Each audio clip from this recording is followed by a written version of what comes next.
خب بیا حرف بزنیم، حرف بزنیم، حرف بزنیم.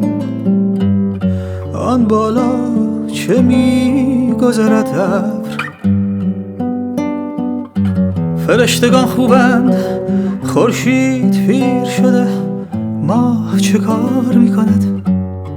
3-4 شب پیش همین طرف ها بود، همین طرف ها ابر. پشت شاخه انجیر در آغوش درخت حیات من. راستی شما هم سنگ ها را میبینید ابر؟ آن سنگ های آسمانی یا تکه های شهاب را. شاید منظومه ای آنجاست که شلیک میکند به منظومه ای دیگر.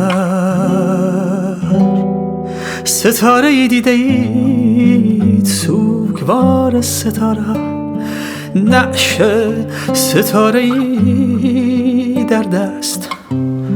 آیا دیده اید نعش ستاره ای در دست؟